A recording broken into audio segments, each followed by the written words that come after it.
I can relate. Well, No, I was gonna say. Yeah. You do a good job communicating with all of us, now that I put a face to the name. Yeah. For everything. Oh, Um, you're doing great. Thank you. Thank you very much. Good.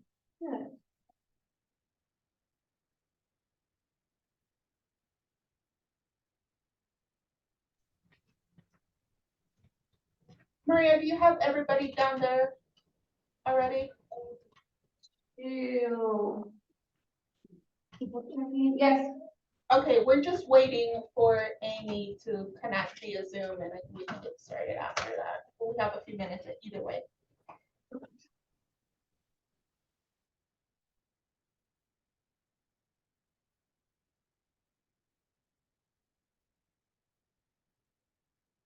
I was at our office yesterday, you weren't there.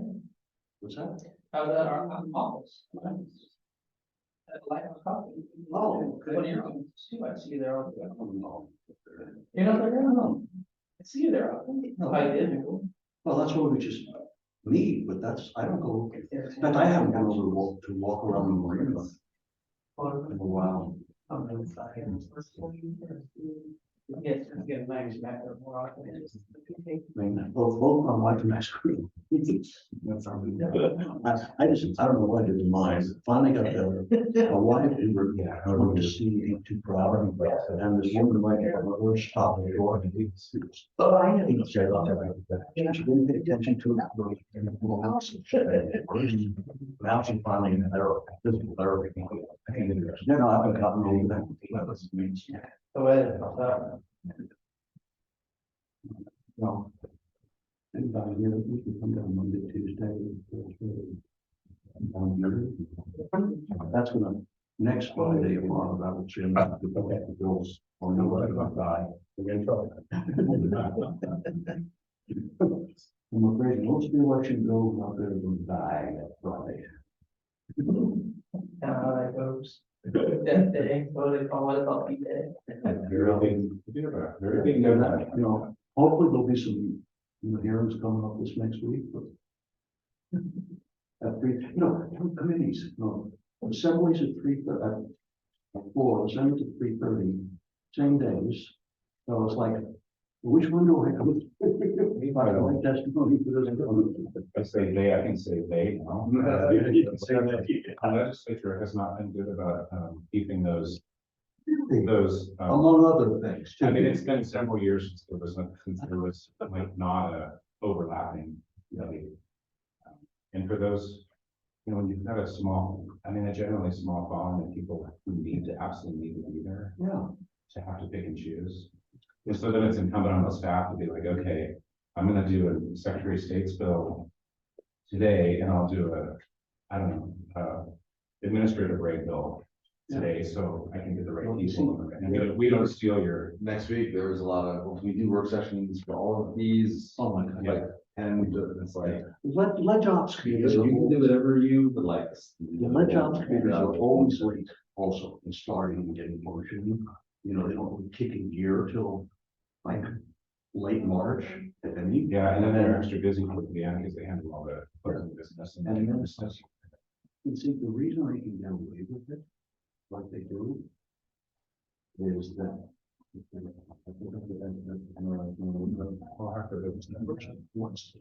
First exemption. What's the first exemption in the open meeting law where it says exempt? Well, just. Legislative business. We got tons of bills exempt for that website. Oh, for the exempt. I would send a list to the city director and stuff. It is bills. It's good. Talking shop. Yeah, no, this is good. You know, I know you in the shop.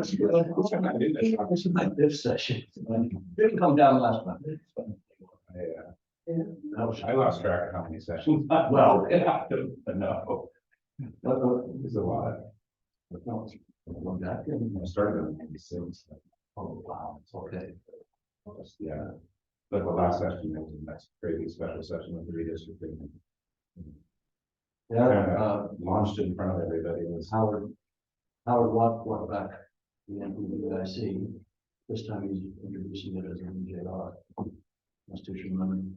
Oh, the independent redistricting. Yeah, no.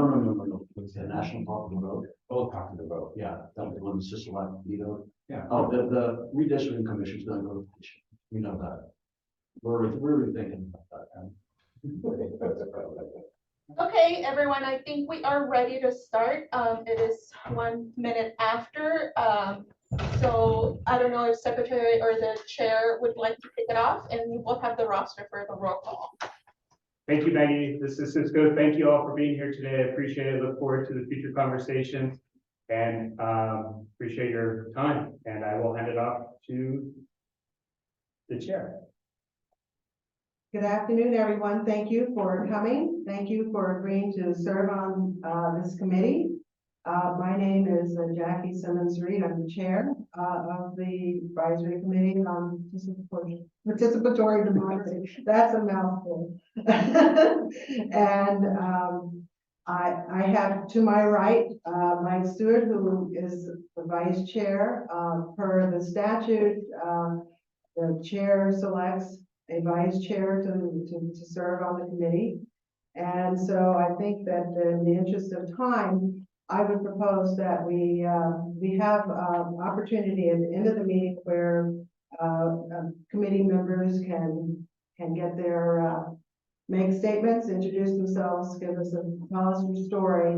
But for right now, Maggie, I propose that we just go ahead with the roll call and the public comment. Please proceed, Chair. So the roll call, are you in a position to? Sure, I can do the roll call if you want me to. Yes. Okay. All right, I'm print the, give me 1 second, because I asked Maria to print the roster for you, but I did not print it for myself. I have it, Maggie, if you need it. Okay, yeah, can one of you please? Yeah. Jackie Simmons-Reed, Here. Michael Stewart, Here. Maggie Salas Crespo, Here. Christopher Dare. Here. Amy Tarkanian. Oh, she's on Zoom. Here. Thank you. Pauline Lee, Here. Carlos Padilla, Here. Derek Grimson. Here. Thank you. Tammy Tiger Here. and Daniel Lee. I am here. I don't know why my screen is black, but I am here. Thank you. Okay, great. So we have full attendance. Thank you very much. The next item on the agenda is public comment. Now, Maggie, my understanding is that that is being handled technically by you down in Vegas, and we need to make sure that everyone has the meeting ID number so that they can participate. Do we have anybody in Las Vegas that would like to provide public comment? Do we have anybody in Carson City that would like to provide public comment? Anybody on Zoom that would like to provide public comment? It looks like we can move to the next item on the agenda, Chair. Okay, thank you. Well, I think that's you. That's me. You already did that. I'd like to appoint Jackie and Michael as the chair and vice chair. I think these are two strong individuals, two strong Nevadans who will lead this committee in great discussion and will keep us on track and get us to a point where we're all comfortable with what we're willing to achieve. So thank you for accepting the appointment, Jackie and Michael. Honored to serve. Thank you. All right, the next item we have is approval of the minutes from the last committee meeting. That was obviously a different group of people. Those minutes. My apologies for interruption, and sorry, Greg, I just realized we should be saying her name for the record. But I just wanted to flag that on agenda item number 4, we also had introductions from all the advisory committee members. You wanted brief introductions from each person serving on the advisory committee. Yeah, Maggie, we're gonna do that during member comment at the end. Okay, perfect. Thank you. Thank you. Thank you, Maggie. So the next item is approval of the minutes from the last meeting, and I would like to entertain a motion and a second, and we can discuss if there are any corrections or changes that are needed. Is there anybody that was here? I propose that he makes that motion then. I guess not. Is it a good? That, Well, I should tell you that, yes, the minutes have been reviewed by Maggie and Mark. And Mark was a key participant in that last meeting. So, and I've taken a look at them too. I believe that they're ready to move to. I so move. I'll second that motion. All in favor? Aye. Any opposed? Abstentions? Okay, the minutes are approved. Thank you. All right, moving along. Next item we have is for discussion only, which I see is just tell us about this committee. Give us an overview. And we've got Maggie, Mark, and to do that, we have Mark Lashkin, who's the Deputy Secretary for Elections here. And Maggie, it'd be helpful for you to explain your role too with this committee and in the Secretary's office. Thank you so much, Chair. I will start very quickly, but for purposes of context of how the advisory committee has been working, I'll definitely pass it on to Mark. But for introductions, my name is Maggie Salas Crespo, and I serve as the Deputy Secretary of State for Southern Nevada here in the Secretary of State's office. And in this role, the Secretary of State has appointed me to serve as the Secretary for the Advisory Committee on Participatory Democracy, meaning that I will be the one ensuring that the duties of this committee are met and that we are providing all the necessary tools and resources that you all need to ensure we do that. And with that, I do want to pass it on to Mark to give us a little bit of context about the advisory committee and some of the work that has been done in the past. Certainly, thank you. Again, good afternoon, everyone. My name is Mark Voloshin. I'm the Deputy Secretary of State for Elections here in the Office of the Secretary of State, working for Secretary Aguilar. So in the last 2 years since I've been appointed as the Deputy for Elections, again, we've met approximately quarterly, as I recall, or the committee rather has met. I have been fortunate enough to be invited to speak with a fairly routine level of appearances, I guess, across those roughly quarterly meetings. The committee, again, historically has done certain things, and it's my understanding in talking with Secretary Aguilar that there's a plan, a slightly different direction going forward, but ultimately the goal of the committee is to discuss in a multi-partisan sort of manner opportunities to spread the truth about the Nevada electoral process, changes that come out of the legislative session, opportunities for increasing voter participation across age groups, demographics, again, recognizing the diversity of our rural areas and our urban areas. And while the entirety of the state certainly and its members and voters certainly have a number of challenges they have to face, there's a surprising amount of items that in kind of aspects of rural voters' challenges that are very similar to an urban voter. Exceptionally hardworking folks working on farms across the state, but then exceptionally hardworking folks, again, working in our cities as well, and trying to discuss opportunities to reach those voters, to provide them information and to make sure that we understand their challenges to get to the ballot box, to help inform discussions and potential legislation moving forward. That's kind of right, based on your experiences with the committee. Yeah, my name is Doug Goodman. I'm a former vice chair of the committee. Yeah, basically, and especially in the last couple of years, think we've really tried to increase our discussion on, really how to engage voters and increase participation, try to come up with ideas on how to not only get the word out about how elections work, but ways to put information out and ideas on how they can get involved and actually increase participation of the committee. And yeah, I think that's. Maggie, I believe you created a one-page charter. We have the statute that created the committee, and then we also have the bylaws that were created to kind of give everybody guidance on what the purpose and intention of the committee is. Can we go through those now and answer any questions or? So we have another agenda item specifically just to review the bylaws. But the one pager that was provided, it outlines the duties of the committee, which were taken out of the NRS, and I can definitely review those now.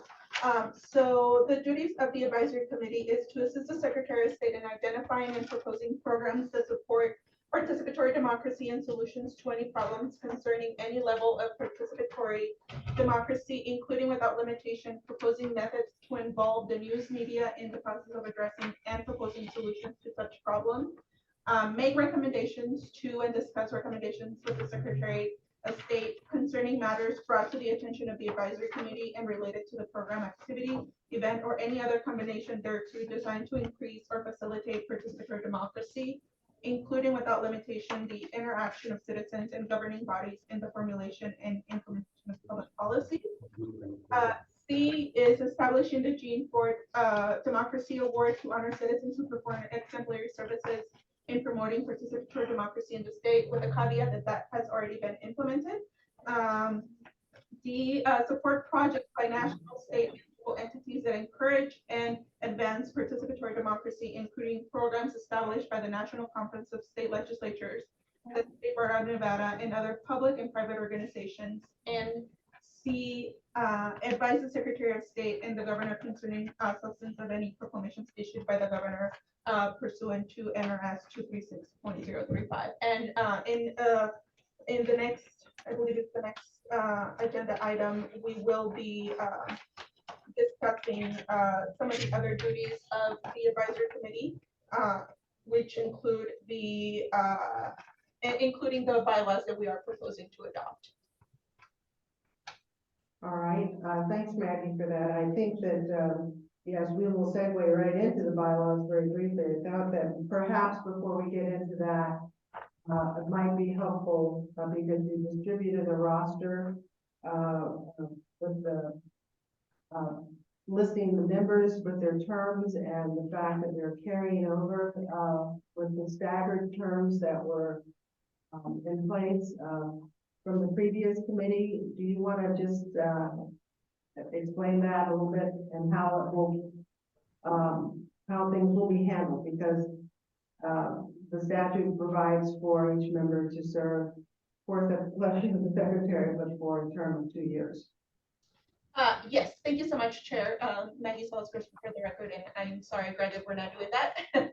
But as the Chair mentioned, per NRS, any new incoming appointees have to serve unexpired terms from previous advisory committee members. So we did have the terms, half of them are staggered, so half of them expired 1 year and half the next year. They are 2-year terms ending all in June 30th.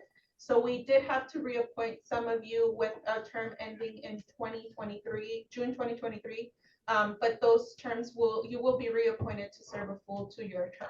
So I just wanted to make sure that you all were aware of that, but we just have to comply with NRS and ensure that we are appointing people to unexpired terms. But once those terms expired, we will reappoint and follow with that same schedule. Okay. Mr. Secretary, I'd like to recognize you. If you would like to talk just in general terms about your vision for the committee and some of the changes that we're going to be addressing in the bylaws.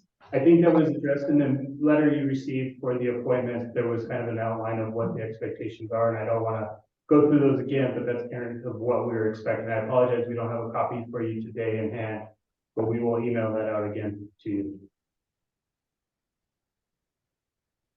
Madam Chair, is this the time, is this an okay time to ask some questions about our NRS revisions, or are we?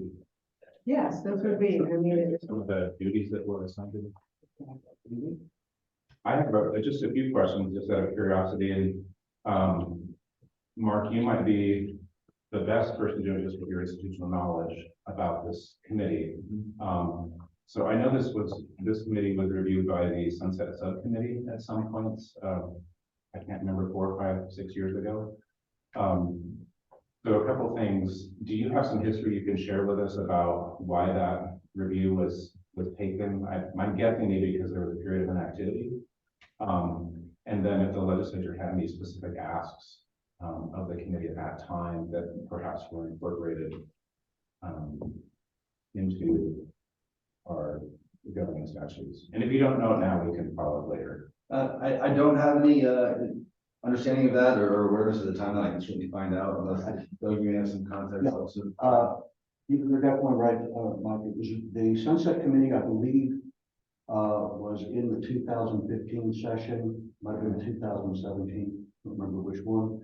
There was a extensive period of inactivity and lack of membership in the committee. And so at that time, they reviewed Secretary Sagaski,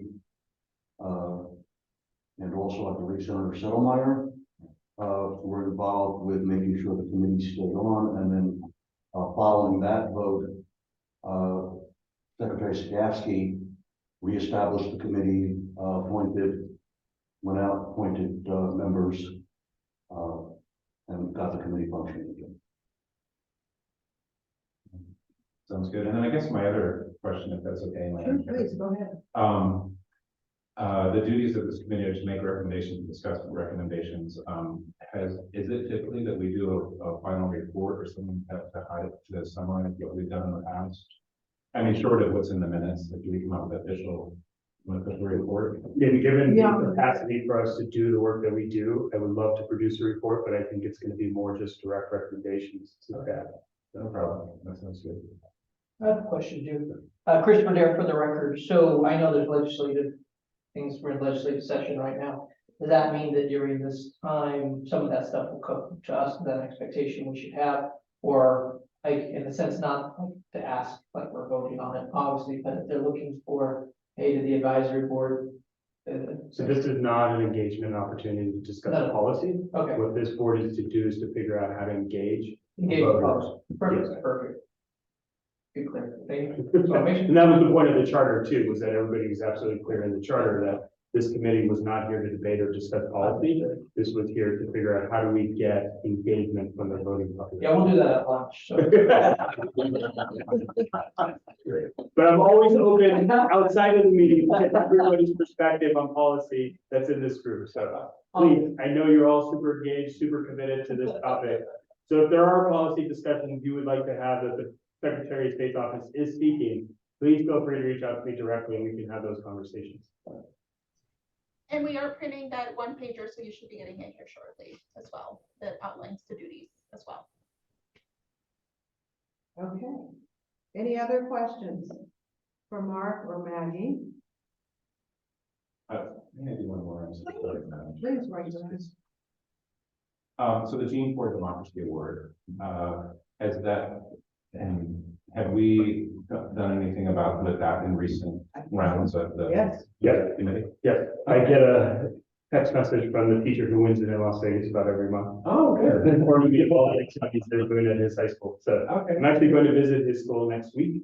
They are doing an active voter registration program. Oh, perfect. So, I just was wondering where that was. So. But we're always open to new applicants as well, and we hope to diversify the award winners. Here we go. Thank you. I've never heard of that before. The Gene Ford. Important. And also too, I mean, I think at some point it has been recommended to me too, is competitions between the two, the higher ed institution campuses. Yeah. Can you explain that just a little bit for some folks, or Mark, and were you involved with any of us played out or done? I invite you again, as far as, it is some kind of competition. Basically, what the Gene Ford Award is to award the school that has the highest voter registration of their students. I think. No, no, that's Jay Stewart. That- Oh, that's, oh, Jay Stewart. okay. The citizen performs exemplary service in promoting participatory democracy. Oh, That's for the individuals, right? okay. So I think it's up to this committee to figure out how and what they want to do to award them. Yeah, that's. But my understanding, just looking back at the minutes, may not be something that necessarily happens every year, but it happens, Happens every year. it does happen. Yes, every year, and it's probably one of the And most looked forward to things, I think. Awarding, those awards, that we do, so, both of those awards. yeah. And when does that? So to all of you. And that, excellent point, Mr. Secretary. I think that's the key. The Helen J. Stewart Award has a deadline, and Maggie can speak to this more about it, but it's the end of April, in part so that we have the opportunity to schedule an in-person visit with the appropriate school before the end of the season, or the school year, right? But otherwise, for the Gene Ford, I don't know if there was a timeline associated or not. Yeah, I couldn't track that. It was go ahead, had happened every year. And Chair, given that this committee is the one that creates the award, the committee can change the current timeline, the current Absolutely. accountability and how we're running that program. So we can definitely have it on the agenda for next meeting. And Absolutely. if anybody wants to send, I don't know, I'll make sure that everybody gets that information for the award, how it's currently run right now. So if anybody has any suggested changes, we can have that up on the agenda for discussion and voting next meeting. Fantastic. That's an excellent suggestion. So we're I would point out, like, my name, Madam Chair, Michael Stewart, for the record. We can identify ourselves for the record for notating. Oh, yeah. If you ever read the biography of Jean Ford, she was an amazing woman, an incredible state legislator, and that was appointed to the board with many, many boards and worked for many governor administrations. So I can see why the award is named after her. So just there's a nice article about her in an old Las Vegas Review Journal that would be worthwhile for people to take a look at. I have no idea who she is. So, All right. Yeah, she was a state legislator in the 70s and a little bit into the 80s. A fascinating life story. So, Same with Helen Stewart, I'm assuming. I don't know, no relation to your vice chair, so I have no idea. Is that your mom? No, I've been trying to get it's a famous Rich Stewart's for years, and I'm still not that. Anyway, thank you. Well, we'll plan to put that on the next agenda, and maybe even additional detail about some of the more recent awardees and where things have progressed since the award was established. Okay, all right. Any more questions? We will then move on to these bylaws, which Maggie has circulated. Does everyone have a copy of the proposed bylaws of the committee? Yes. Okay, actually, my understanding that this committee worked very smoothly without bylaws. They just followed the statute and proceeded with the conduct of business in a very able way, and things went very well. And these bylaws basically track very closely with the enabling statute that established this committee. The reason why now is that we have a new Secretary of State who has been all over the state and has met many people and has some interesting and excellent suggestions for things that this committee could do in terms of its participation level in meetings, as well as in engaging the public outside this committee. And so it seemed like it was appropriate to go ahead and establish some bylaws that kind of just laid out, these are not set in stone. They're just guidelines for how we proceed. They mirror the statute. But what has happened here is that we have an excellent outgoing chair and vice chair of the committee. And we would like very much to have their continued involvement and support and in our discussions and just for the continuity of a transition and as well as just the wealth of knowledge that they bring to this committee. We would like to benefit from that, and we just thought it was appropriate to formalize that process. I also wanted to point out that we have here on Zoom the Deputy Attorney General Greg Ott, who was actually the one who was tasked with drafting up these bylaws with the assistance of Secretary and Maggie as well. So,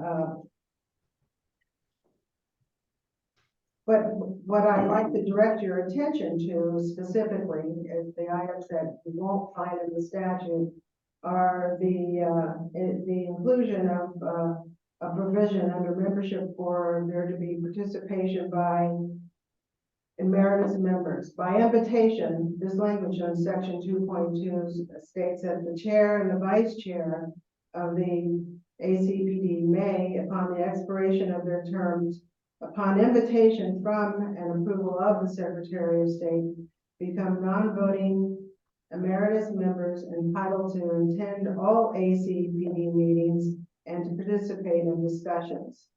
And again, these are non-voting members under section 2.3 as non-voting members. Their attendance does not affect our quorum needs.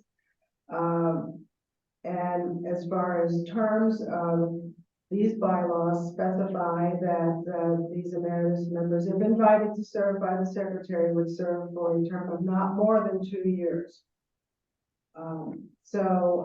With that, I would like to, before we proceed to other items, just invite anyone to raise any questions or comments. Madam Chair, thank you for that.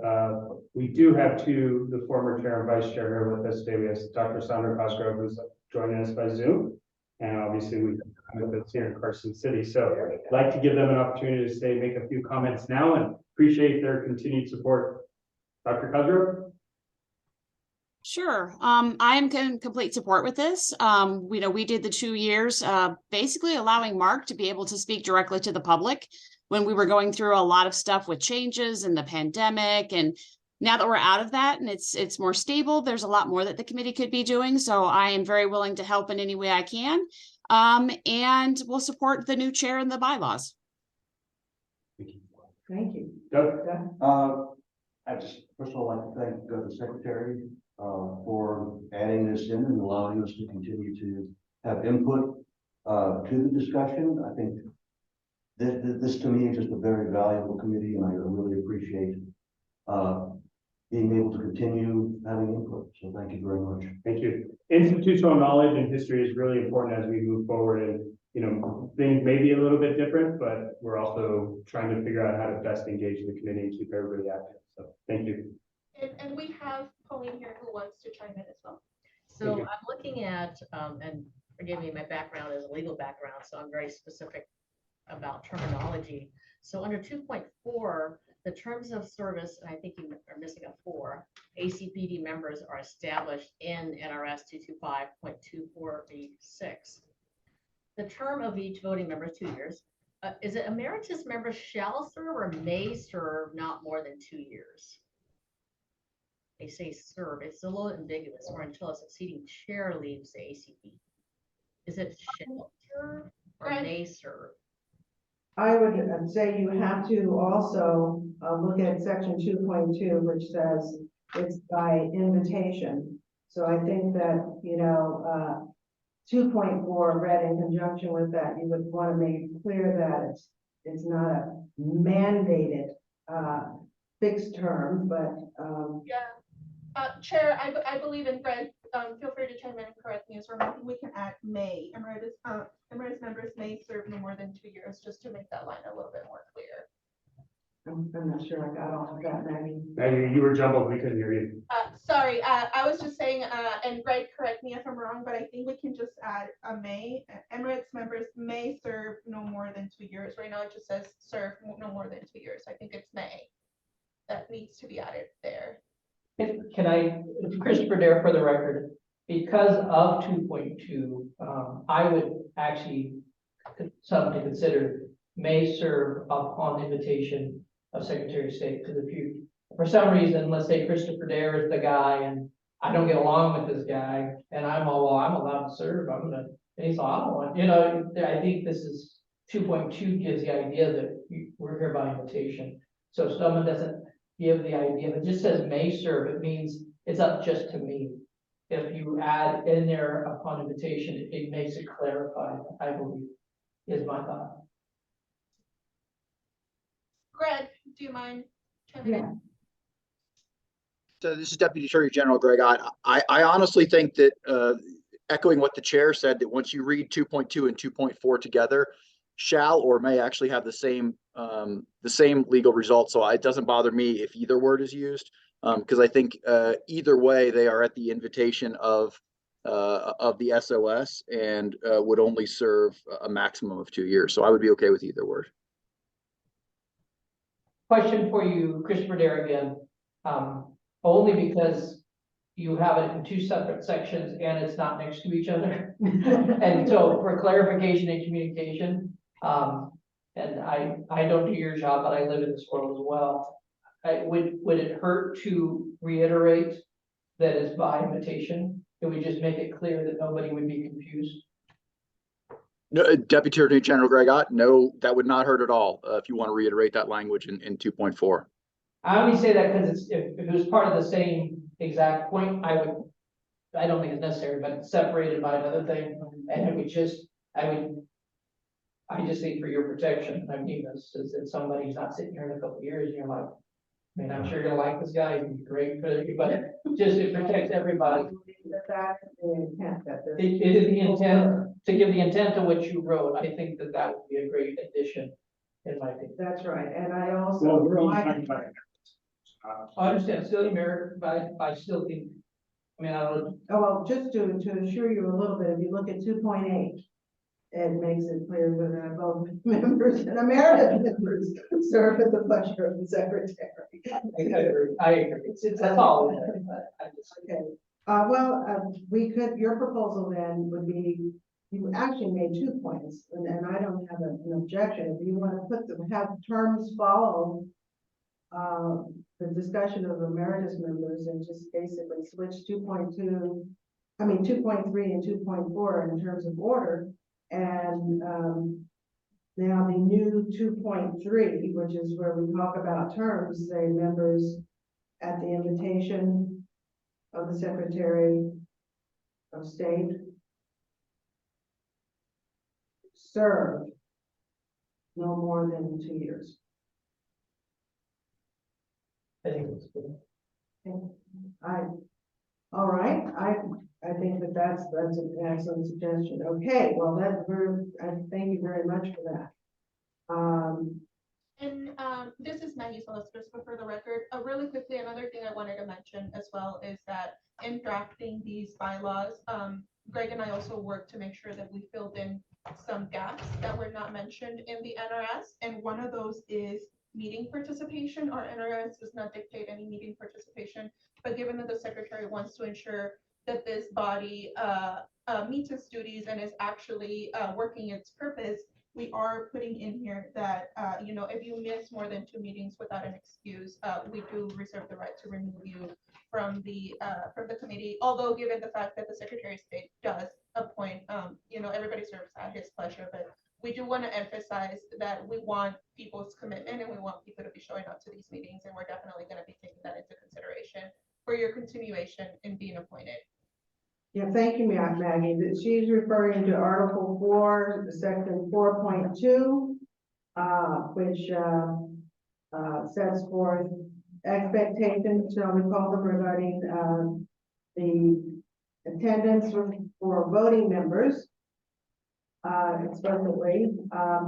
And, you know, obviously, we want to have enough people to have a quorum so we can do the work that we need to do. So, I think it's fairly self-explanatory.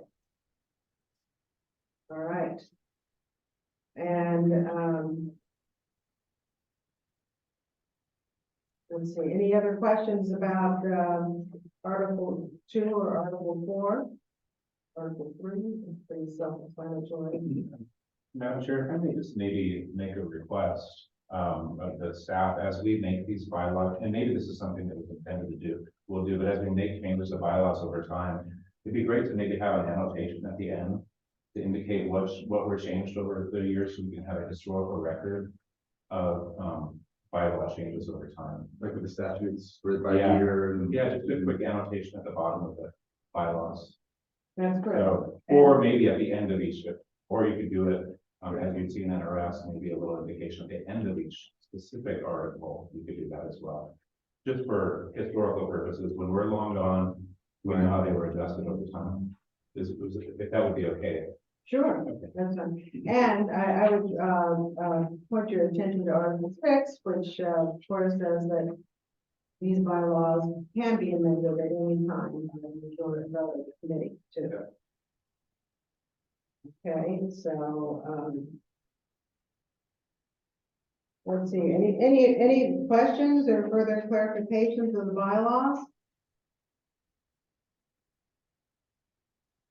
All right, well, can I, have a motion to approve these bylaws? Maggie Salas, Hello? Maggie Salas first, for the record, I move to approve and adopt the bylaws. All right, may I have a second? As revised by the typos. Yes, as amended by the discussion we had today. I'm sure that, we'll, get those, in print and to you, but as it's understood that it is as amended as we discussed today to Second. clear that the terms are at the invitation of the emeritus members' terms are at by the invitation. And we'll switch the order. I'll say, The term section. Pauline, second first, just FYI for folks. So we got a second chair.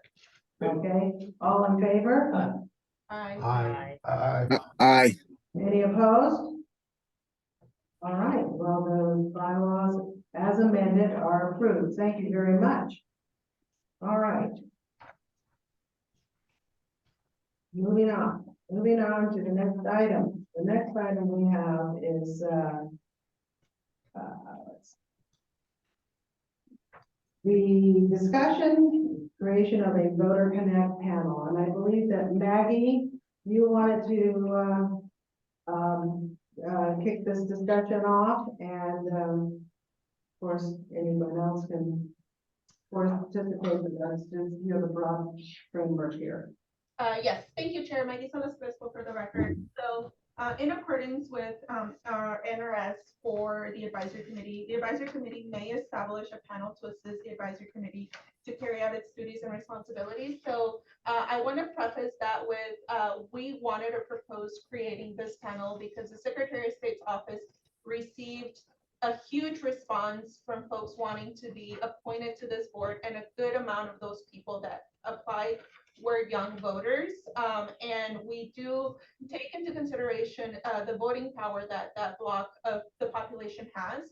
So because this part of the NRS specifically mentions being able to reach out to schools, colleges, and universities as part of this panel, we wanted to propose establishing a voter connect, and the name can be changed. That was just a suggestion from our end, a panel of just young voters that can properly advise this advisory committee on ways that we can reach that voting block.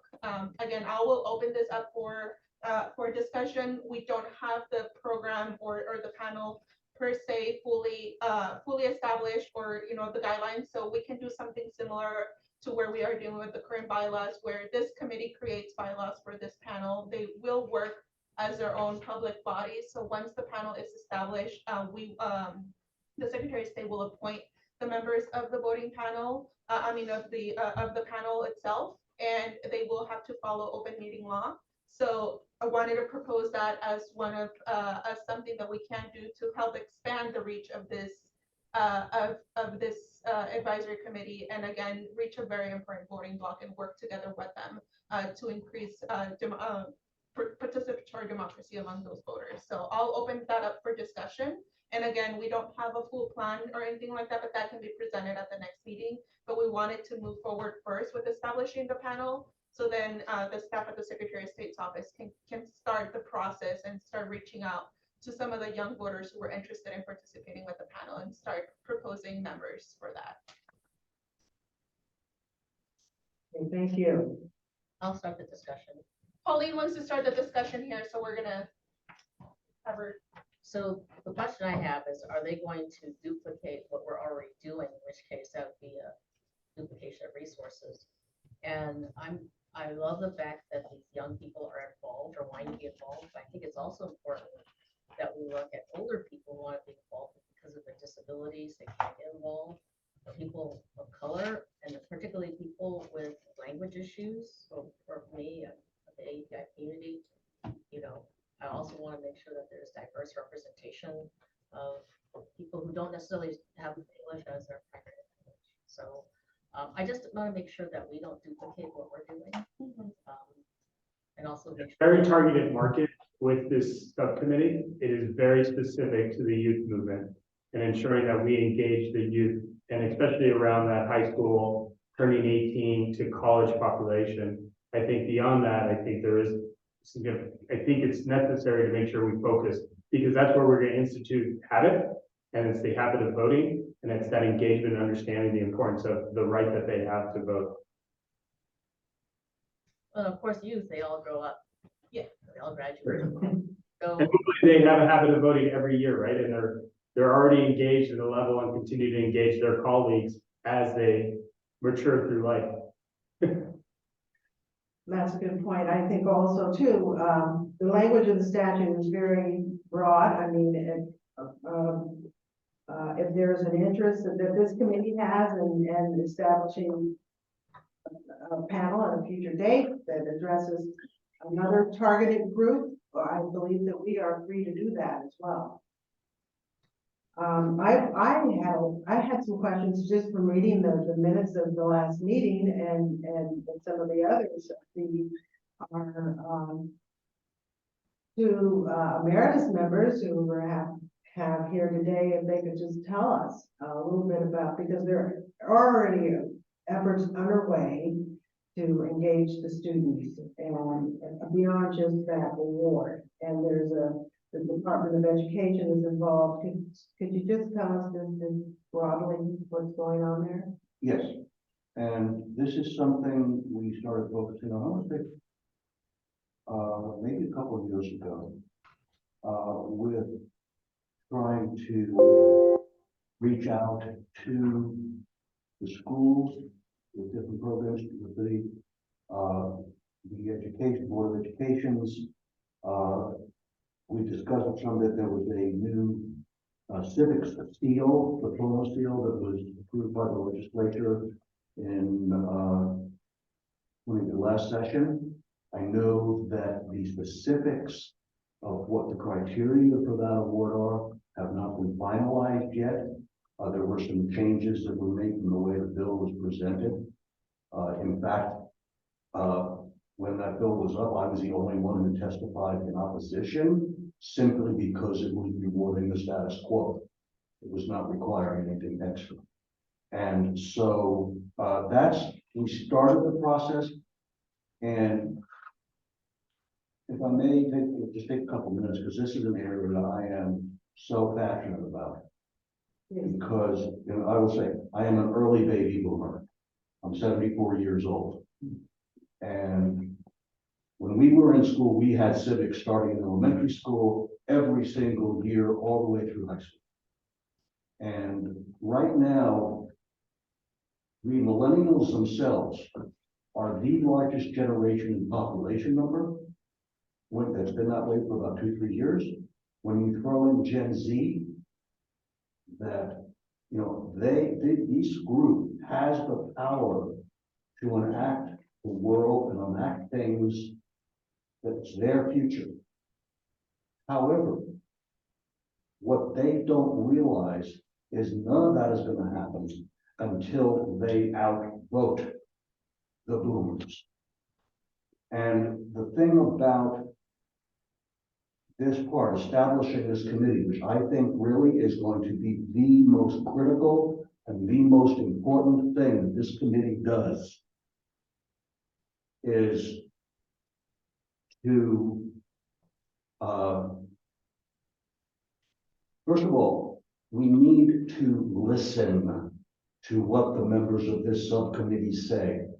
The biggest problem you have with youth involvement is they say things and they don't think that we are listening. This is not only a problem in Nevada, it's not only a problem in the United States. This is an international problem. I spoke to a group of international students late last year. They were mostly surveying their governments, military capacity, and these were people from the Middle East, from Latin America, from Europe, Eastern Europe, and they said the same thing. Why don't they? The biggest obstacle they have is the elders, as they call them, would not listen. So this committee needs to make sure that when this committee is established, the ideas that these folks put forward are listened to seriously and come to fruition, because this is their future. They know what is going to encourage them to vote, why they are frustrated with the current system right now. And so they need to tell us. We don't know. We can only imagine based on our experiences, which are not, their world anymore. I mean, everything is through this. I mean, you look at kids now. I was on the board of the charter school for 3 years, and I addressed the high school seniors at the school. And I asked how many are pre-registered or registered to vote. 2 hands went up out of maybe 24 students. I said, how do you want to accomplish things? Oh, we have online petitions, we have this. I said, yeah, and what's that going to do if you don't vote? And some lights went on. I had a couple come up and say, oh, I'm going to register. I'm going to pre-register. So I just want to stress, I think this committee is probably going to be the most important thing if we're going to really engage future voters. And I think that we need to make sure that they know we are taking them seriously, not just giving lip service. As I said, I get very passionate. I could go on, and I'm not going to. So please excuse me, Madam Chair, for going on. But we started, and Dr. Cosgrove, if you have anything to add from what we started to do, and please. No, I would just emphasize again what Doug just said. Here's what I hear from my college students. I don't like politics because it's a bunch of old people telling me what to do all the time. So they feel like they volunteer and they do all this work and then no one listens to them. So I just agree with what Doug said, that they have to be listened to and taken seriously. But they can flip the elections in Nevada. Right? Yeah, they could be flipping a bunch of races if they would actually mobilize. But no, they want to be engaged. They just feel disrespected sometimes. If I may just add, Secretary just said they will control what the elections turn out in Nevada. We just announced the March registration. Voter registration. I do a detailed analysis of voter registration every month. Some of you in here get that data. In the 18 to 34-year-old group, over 52% of those voters are not registered DOR. Well over 40% are registered nonpartisan alone. And so they could, yes, if they voted in the numbers, they will be able to enact their future, but they're shunning the parties completely. So Christopher Dare, for the record, I have a couple questions and thoughts. I definitely agree this is valuable. I mean, I think everything we pass down to the next generation. But education goes both ways, as you said. We're learning from them, but they are also learning from us. I won't take that away. I think there's something that they've seen in our actions many times that might be why they're running away from something. So I think coming back and showing them how to work together, how all of those things are a part of that. I think I do agree that there's potentially other groups that could be formed. And that's something that just takes time for each one. But I do think youth is one area that is worth our time. It will open up involvement, like, and part of that is if we have a goal, then we have someone with a lot more energy that doesn't some of us. Because they're younger, they're brighter, yeah, there's just a lot that they can do. I don't know, I think it's valuable. I think one of the things that I probably want to understand before I say yes to something or no to something is a little bit of expectation on what that looks like, because we're all busy, so. And so just kind of guiding, is it something that it's another monthly meeting that we're thinking, what does this look like? And I say this maybe to you, Mr. Secretary of State, what is it you want us to look like? If we're, let's just say I'm interested in helping, I got a daytime job, what? So it's completely separate from this committee. Yeah. It serves underneath it. They would manage their own process, their own meeting schedule, their own cadence. Okay, And I would listen to them. I would not dictate to them. This is their opportunity to kind of create that opportunity to have access to this office. And Hugh sitting in the audience, he and a group of young fellows and students have come to me and said, we really like to have an opportunity to engage directly with the Secretary of State's office. And so we took this opportunity to create that. I don't see you having, or this committee, maybe we have one joint committee meeting a year between the two groups to have that direct conversation. But you would operate as you're operating, they would operate as they're operating, and we would feed you the information that they are providing, and then this office would then provide them the information this committee is discussing as well. Bishop Derek Remsen, for the record, I think that Secretary is the master plan. I think that that group is vitally important, that we begin to start winning those voters. I am the last of the baby boomer. So, so with that being said, I think collaboration is important, but then I also think that them shadowing is, I guess, the word I want to use, shadowing this particular committee from the standpoint of having that apprentice moment, if that makes sense. You know, this next generation that's coming, I feel still needs the guidance of the previous generation or the older generation, but yet and still, and the collaboration, we're collaborating to a point where we are very cognizant to hear what they're saying, because they have some fabulous ideals, some tremendous suggestions and strategies. And then, of course, you know, we want to, as you say, hear their voice.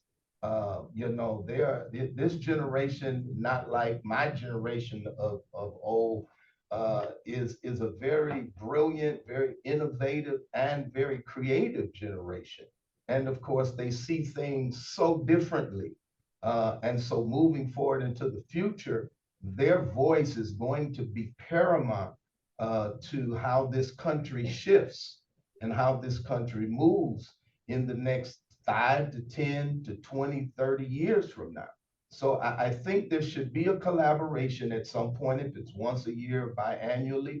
But then I also think that they could be an apprentice position where, you know, we are the senior statesman, if you will, and we're giving our advice and our expertise and our experience that will help to guide them. Because sometimes, you know, they want to take risks, and the risk might be too risky that it will throw things off task or to throw it out of whack. So I think it should be both, in my opinion. Yes, thank you for that input. To, Doug Goodman, again, for the record, to make a recommendation, I think one way the committee could establish a rapport with this subcommittee would be to invite either the chair or the chair's designee to attend the meetings of the ACPD. I think inviting them, that will then show, hey, we're serious. Even though you're operating separate, we want somebody here every meeting. And I understand that the focus of this panel, this youth panel, we'll call it for now, is on voter registration. I mean, just getting them to participate in our democratic process. Is that correct? Yes, it's not, again, it's similar to this. It's not a forum of policy discussion or debate, but it's really to focus on the mission of engagement, voter registration first, and then engagement once they are registered to vote. And then, the recommendation, Secretary, on that too, is I think it would be good to expand it to get ideas on how to engage. Oh, Not just to focus on, yes, voter registration and actual voting No. is critical, but yeah. Exactly. I think we're all on the same page. I was just looking at the Nevada statutes and saw that wondering if all teens know that they can pre-register to vote before they turn 18, the minute they turn 17, they can pre-register to vote, and then it's automatic. It becomes automatic on turning 18. Also, too many of our counties allow teens to be poll workers. I mean, and you get paid for some of them. If that's not an incentive, I don't know what is. And I think that they're just getting the word out. I just have a question. Maybe I'm not sure that we can answer it today, but just when the teenager goes in to get their learner's permit, or are they invited to go on and pre-register to vote? The ABR process, Mark Washington, the record, the ABR process, as I understand it, depends on the age of the individual. A learner's permit at 15 and a half, I think, is when they're able to. But it's my understanding that if they've met the threshold, part of that also, I suspect, depends on the cognizance of the DMV technician. If they're trained and aware, they may hear that it's an underage individual, and they may not catch that as well. But the points that you highlight are absolutely what I envision when the youth, the Voter Connect panel does meet. I'm assuming the Secretary's guidance, I will attend and provide similar information to them as well, so that they understand not only they can discuss how to reach out to their counterparts across the state, but that I can provide information just like you're saying, Madam Chair, to provide them so they know what to talk about. Poll workers, being able to pre-register, how to register online, those sorts of things. Even some of the other systems like our effective system, effective absentee system for elections, the E system, so that maybe their parents or grandparents who may be disabled now, but are able to use that system, so that they're aware of these opportunities to be involved in our electoral process. I was looking at the minutes from the earlier meeting about how the need for poll workers in some certain counties, I mean, it's dire, right? So. We did have somebody up here in Las Vegas that wanted to chime in as well in this conversation. Carlos? Hi, my name is Carlos Padilla, for the record. Just through my experience, because I've been involved politically canvassing for the culinary union for the past 7 years, and we've gotten a lot of feedback just the last election cycle, where we were able to do different political programs, including voter registration, and we did both at both CSN campuses here in Southern Nevada, and got a lot of feedback from the students that did go there. They were happy that we were there registering them to vote, and then giving them the information on the upcoming elections that were at that time. So there is a lot of good feedback that we have gotten from just the past election. I just wanted to comment on that. Thank you. I think we have a lot of good ideas here, and I think everyone likes the idea. Just in general, I was going to just suggest how we kind of move forward with this idea in an orderly fashion, because we need to kind of have a name. We have to have like a little plan of action, and there's so many other guess, partners, is the lack of a better word, that are involved in civics education within our education department. I found out that there is a student legislature body, is that correct? If I may, yes, the Nevada Youth Legislature. I mean, there's so many things, so many ways this could be a very big umbrella and a very good big umbrella too. So, If I could add something, sorry, because there's no way for me to like raise a hand, so I don't want to be rude. But Amy Tarkanian, for the record, I'm a mom of 4 teenagers, and now 3 of the 4 are able to vote. And so I know with how much they have on their plate, I just can't emphasize enough to maybe make this not overwhelming, make it seem like it's something that's doable, make it as simple as possible for these kids to go and spread the news and the information, maybe give them bullet points, talking points, maybe incentives, if there's certain campuses that do well than others, maybe there's some kind of award, just something along those lines. So that way it's not overwhelming and it doesn't make government seem boring. Absolutely. So my suggestion would be, this conversation was very helpful. It was very good. Let the team and I come back to you with a list of recommendations, format, structure, and mission and purpose. And then once we do that, we'll have you sign off and then start figuring out the process to identify the appropriate members for this panel, if that works. that sounds good. Okay. Great. Madam Chair, if I may, so I know, I see this as an action item. Mr. Secretary, would that be helpful for one of us to put that in a motion? Sure, just to establish the panel and with the expectation that staff will come back to the committee with a list of recommendations and structure and membership. If you're willing to accept the motion, Madam Chair, I will make that motion just as stated by the Secretary. That staff will come back with a list of recommendations, format, structure, identification of members, etc. at a future meeting. That'd be my motion. Can I have a second? I'll Go ahead. I think second. All in favor? Aye. Aye. Any opposed? Any abstentions? Motion carries. Thank you. All right. All right. Now I think that we are up to you, Mark. Yes, ma'am. Item number 9, the 82nd legislative session.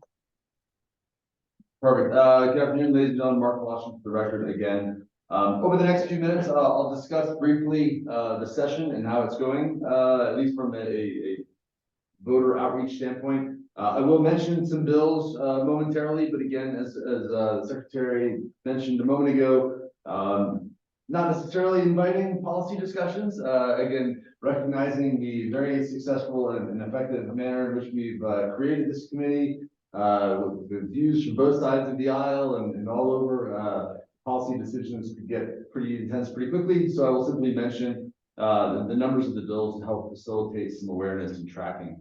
I will say that today I think is an important date. It is, of course, day 60 of the legislative session. So we're officially at the 50% mark. Those of you who are celebrating, like I may, it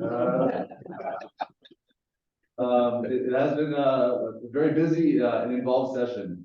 Some key highlights that I'd like to draw your attention to. Again, this is the first one under Secretary Aguilar, of course. I will say that the elections division and really across the agency, we've been very engaged. Again, members of the legislature on both sides of the aisle have invited us for discussions about a number of different bills, some of which have been heard, some which are moving forward, and some which may not. But I think that reflects, again, a recognition that this office, this agency collectively, is here to support the constituents across the state. And the Secretary's constituents, of course, number everybody, not only those of voting age. Which, again, and there have been specific now to elections, quite a few bills, numbering in excess of 50 before the session started. Currently, I would like to start by talking, and we'll offer some time for the Secretary to talk. First, I'll address the bills that this agency has put forward. including some bills that are the Secretary's priorities. And then I will talk briefly about some of the other bills and some of their impacts. As I mentioned, because the session is ongoing, we are very much knee-deep in the sausage making. So even a reference to a bill, this is simply to highlight where we are currently. I will come back to you after the session is concluded to inform everybody, though I suspect that this audience may be well aware, more than about some of the impacts to those bills and potential challenges with regards to the implementation and or outreach. Mr. Secretary, would you like to start by talking about? Okay, excellent. So the Secretary and this agency moved forward with 6 bills specifically that I'd like to talk about. The first one is now Senate Bill 406. This bill strengthens protections for election workers and proposes to make it a felony to threaten, intimidate, or harass election workers. It's already a felony to harass or intimidate voters. This bill and another one that I'll talk to here in a moment, Assembly Bill 59, both tie into essentially protections relating to election workers. There has been some significant turnover in election officials across the state. We have, out of our 17 county election officials, there are only 7 that were involved in the 2020 election cycle. I will tell you that some of their first and second level staff members have also cycled out of the election sphere. We have counties with 100% turnover, in part because of the contentious nature of previous election cycles and a number of other factors. But these bills both propose to add a layer of protection to reinforce basically the fact that elections are run by people and we need people to do them in a safe, secure manner and not to fear for their lives or families while they can focus on implementing the provisions of Title 24 collectively. Assembly Bill 59 that I mentioned a second ago relates specifically to the confidential address program. There's a lot of ongoing discussion, again, the sausage being made as we speak, specific to what exactly that program looks like, the confidential address program that is managed by DCFS, that's the Department of Children and Family Services. That bill itself, again, proposes to add state election officials and county staff members to the list of those individuals who are already protected and have the ability to go to a court, request addition to that list, and then they would have their, for example, voter registration information kept confidential. And there's a number of other ways that they would be able to maintain privacy and security. Senate Bill 54, this bill actually is really, there's kind of 2 main parts to it, but this also in part addresses that significant amount of turnover at the state and county level.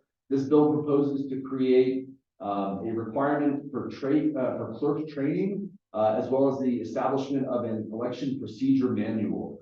We currently have an annual clerk conference. That conference typically is about 2 days. It is not mandatory.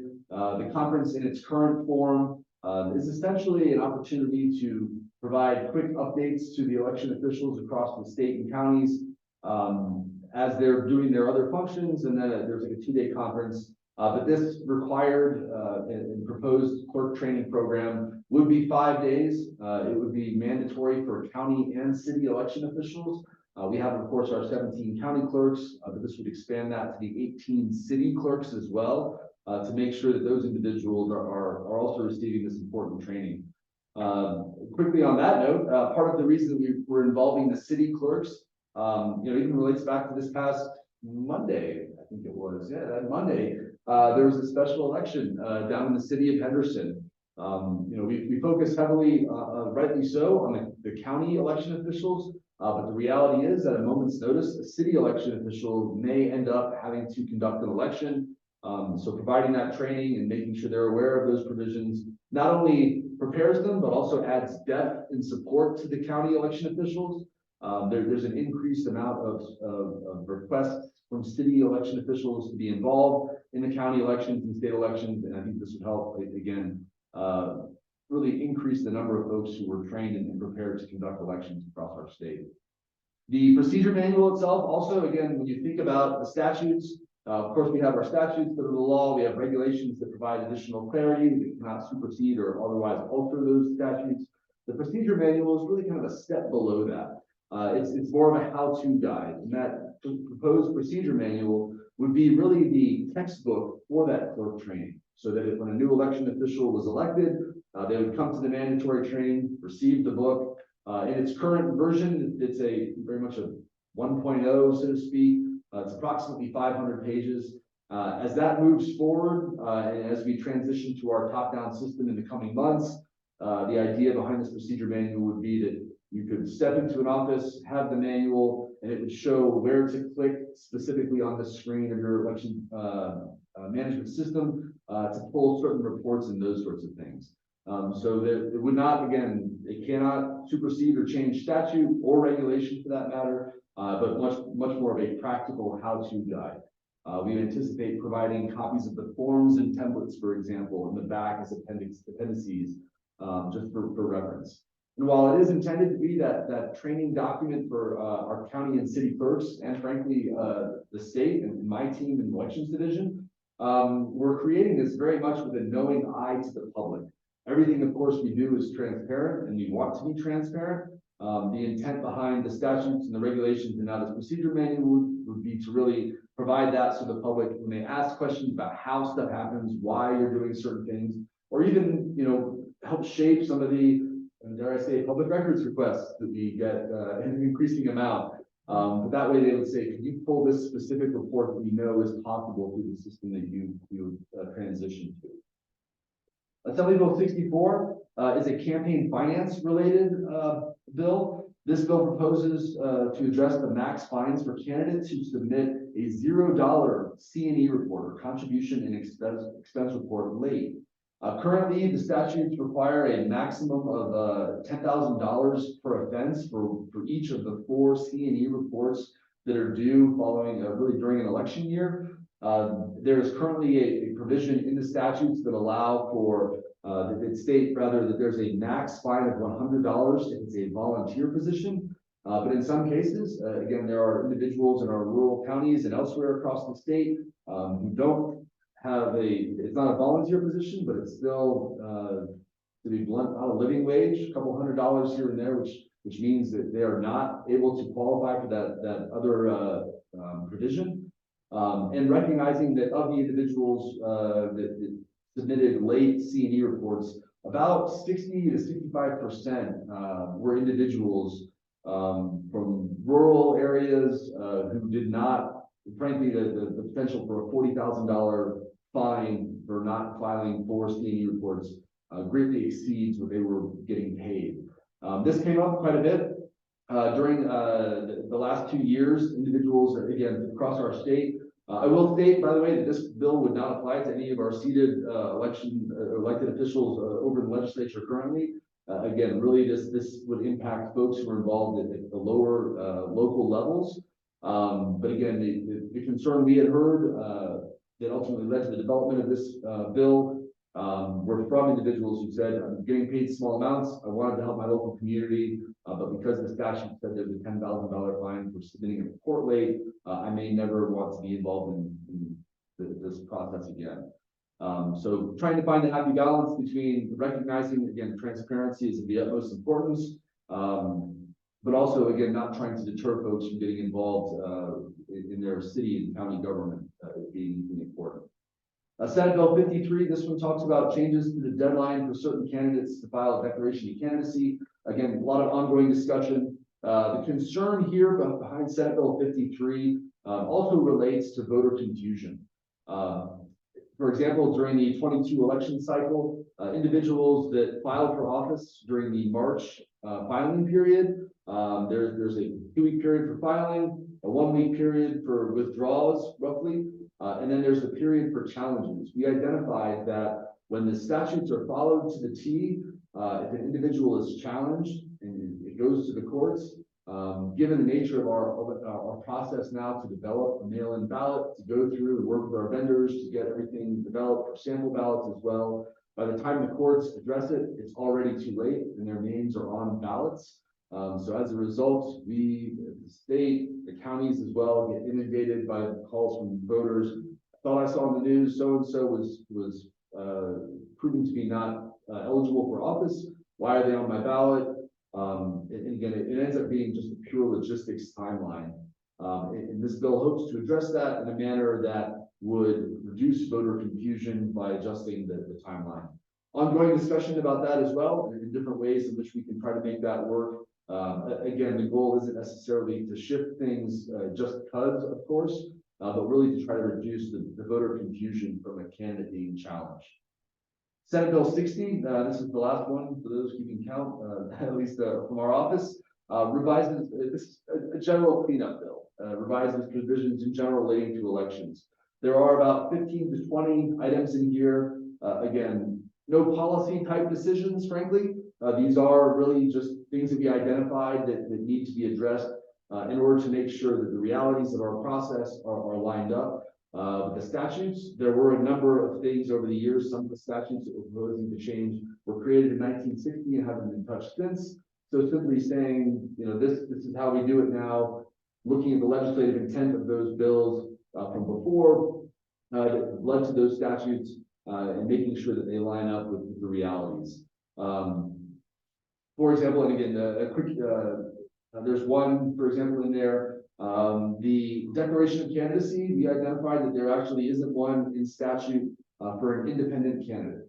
Historically, there's a spot that's for a party and it says, and I'm part of this party, and it's been crossed off. I feel like if it's in statute, probably shouldn't cross it off as part of our forms and our official procedures for independent candidates. So proposing, for example, just to create and establish an independent candidate declaration of candidacy. There is another significant one that may have some impacts to our process also. The Electoral Count Reform Act passed by I think it was on the last day of the last Congress, adjusted timelines relating to the Electoral College that create some conflicts with our statutes. So we've got some meetings set up with LCB Legal and others to continue discussions about how we can make sure that our statutory requirements don't miss the boat, so to speak, in meeting the requirements that came out of the Electoral Count Reform Act.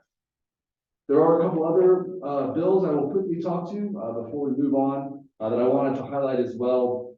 Again, really just for your awareness that again, I think may ultimately be things that we discuss later on, depending on, again, how everything goes with the session. Assembly Bill 192 talks about and proposes a statewide contract for mail ballots. This is something I had been told and heard rumors of that other mail states like Oregon had already done and had a well-worn path. Of course, when I looked into it, nobody else has done it, but they all were eager to try to figure out how to. We are in a very fortunate position because a lot of other states, Colorado included, with 90 plus counties and upwards of 8 to 15 different vendors, it makes it ultimately impossible in some of these other states. So this will be potential for cost savings as well as some uniformity opportunities. So some of that's with Assembly Bill 192. Assembly Bill 242 is an access bill. Assemblywoman Brown May will be presenting that one, I believe, next week. There's some provisions in there about tabulation and paper ballots as well. Assembly Bill 246 is a language access and translative services bill that proposes to create a state threshold. Currently under federal law, under the Voting Rights Act, section 203, I believe it is, it requires that when the census is conducted every 10 years and with a 5-year update, if there's a threshold met of more than 10,000 voters within a county who are low English proficiency, then that county is directed by the federal government through the Department of Justice to provide election information in those languages. Here in Nevada, we've got 2 counties that have that threshold. Clark County has a requirement for Spanish and Tagalog, and Nye County has a requirement for Shoshone, which is actually a spoken language. Assembly Bill 246 proposes to reduce that threshold and modify it slightly, and I know there's a lot of ongoing discussion about that one as well. Assembly Bill 286 was heard by Assemblywoman Miller's the sponsor of that one, as it was heard earlier this week. It talks about trying to find a solution to ensure that eligible but incarcerated electors are able to cast a ballot from within jail, not within prison, of course, prisons for those who committed a felony, but within jail. There's a number of different discussions about how that potentially can occur in a manner that supports that population looking to the future. There's an upcoming bill that talks about here, Assembly Bill 370 proposes to streamline the process for opting out of receiving mail ballots, including adding an opt-out box basically to the voter registration form. Senate Bill 133 proposes to make it a felony to submit a false slate of electors for a presidential election. Senate Bill 215 talks about if a county accepts money from the state to purchase mechanical voting devices, but then does not use them, that they would have to reimburse those funds. That may be a future discussion. Again, as we look to the future, the EAC's requirements for voting systems has changed in the last year, and we may need to consider very likely a potential replacement of our voting systems following the 24 election cycle.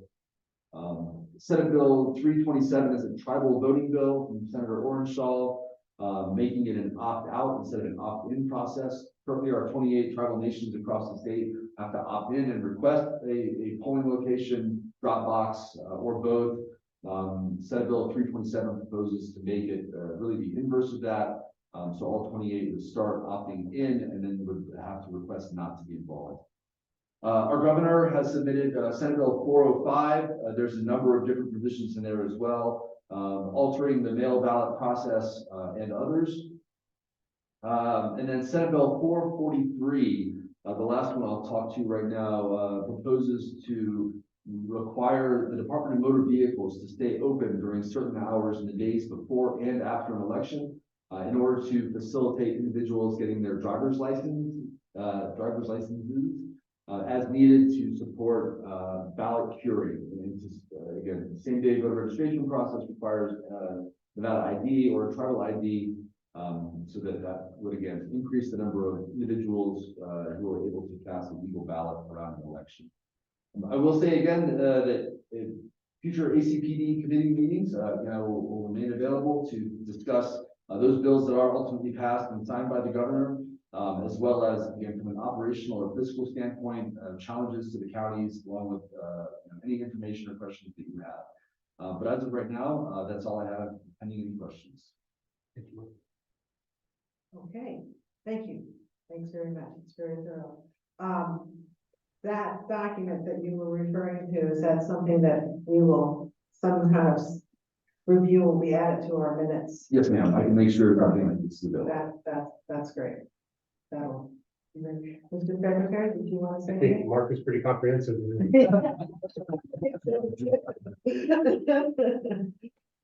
All right. And if I will say, sat on that side, Mark does a very thorough job in front of committees as well. So he's excellent at what he does.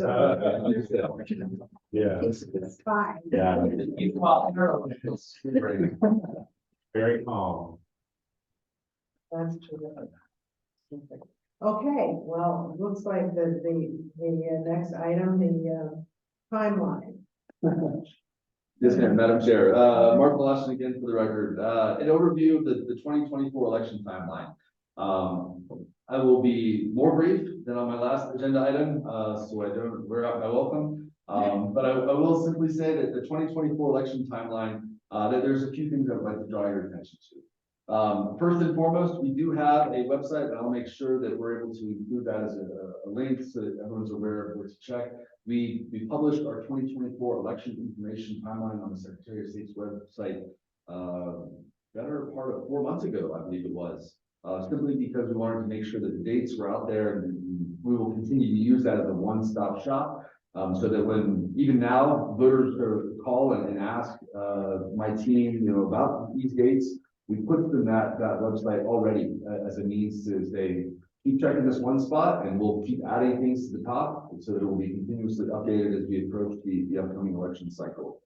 We have, of course, 3 elections coming up this next year, somehow just perfectly spaced across the year to make sure that we stay extra engaged. Our presidential preference primary comes up on February 6th of 2024. Even before that though, so just to make sure everyone's aware, our candidate filing timeline starts October 2nd and goes to October 16th of 2023. So we are in fact 6 months away from the candidate filing period. The clock is ticking. Please. Is that for all, that's just as it relates to presidential preference? Yes, the presidential preference primary candidate filing period is in October. The presidential preference primary is a closed primary only for our major parties. So there's ongoing discussion about what that will look like as well. But yes, closed primary. I think closed primaries historically do require a little bit more outreach. We will get more questions about why individuals aren't getting ballots, again, especially those who are not registered for one of the major parties, and those sorts of things. Then we have our June 11th primary election as well. I won't go into the candidate filing periods for everything else because those will primarily remain the same, but just to highlight June 11th, again, it will be a closed primary. And then we have our November 5th general election, the presidential election this year, of course. In addition to the website, again, which has all of those dates along with the appropriate early voting periods identified and the candidate filing periods as well. Along with some links, again, that we'll have for not only the opt-out of mail ballots if somebody so desires, but also that's where we'll post our election calendars that many voters ask to see, just because it tracks the multitude of requirements. There is one thing I'd like to highlight, and I think this is the perfect venue for it. There's a requirement under the National Voter Registration Act, Section 8, for the list maintenance, the routine list maintenance conducted at the state and county levels to stop 90 days prior to an election where there are federal candidates. Because of the nature of our 3 elections coming up next year, that 90-day blackout period that we refer to rather as a 90-day blackout period, encompasses again the 90 days before each of those 3 elections. Meaning that from a state and county point of view, we only have about, I think it's 90 days, 94 days, I believe, to actually conduct list maintenance before the general election between January 1st and November 5th.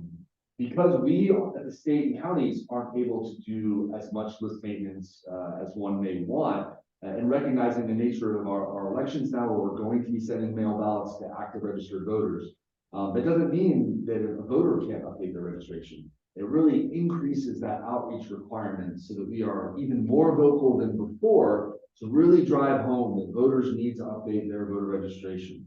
If they are eligible for any one of those 3 elections, they will be sent a ballot without having to do anything, of course, under our statutes. But the concern, of course, is in order to ensure that we're getting mail ballots to voters where they actually are, we really need to drive home and spread the word that, again, if possible, check, again, register-to-vote.md.gov, review your voter information, make sure it's accurate, tell your friends, those sorts of things, so that the voters take ownership of their role in this process, because our hands will be tied. We've already started talking to and working with the county election officials about the importance of that 94 days and really driving home that when the window is open, we need to be doing the work that we're doing, and making sure that we're sending out the notices and then allowing the 33 days and those sorts of things pursuant to our state and federal laws.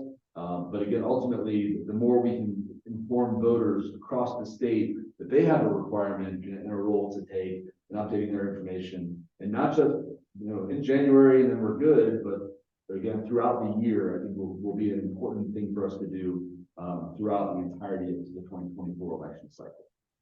Thank you. I have a question. Under the prevailing law, voters can opt out of mail-in ballots too, and there's a specific notification, is there? Or just have to be, will something be sent to everyone about the opting out? For the opt-out, Mark Lush on the record, and thank you for the question, Madam Chair. The opt-out process, there is a form that the counties have that we at the Secretary of State's office established and have provided to them. It's also online. You can either print the form and submit it. There's even an online submission opportunity as well to make it easier. And depending on the county, I know at least one county, prior to the 2022 election cycle, did in fact send out the opt-out form to all of their voters. That was done in some of the, I think at least one of the smaller counties, but that is not a requirement.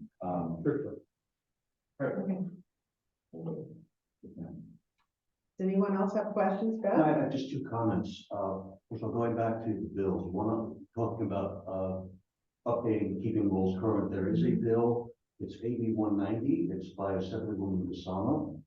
And what that would do is require title companies, apartment associations, and property managers to include a voter registration form within the closing packet. So when you go to a title company, if you move, bought a new house, if you're signing a new lease on an apartment, it's not requiring you to fill it out, but it's providing you the form as a reminder.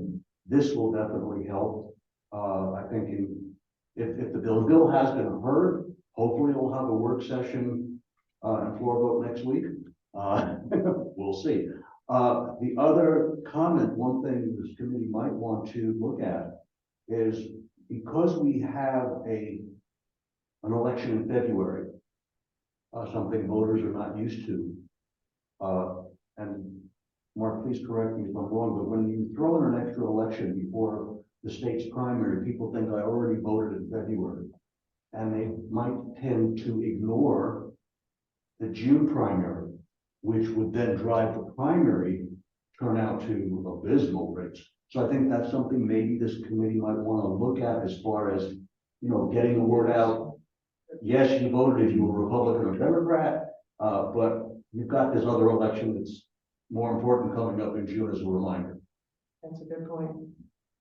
Good point. Thank you. Any other comments, questions for Mark?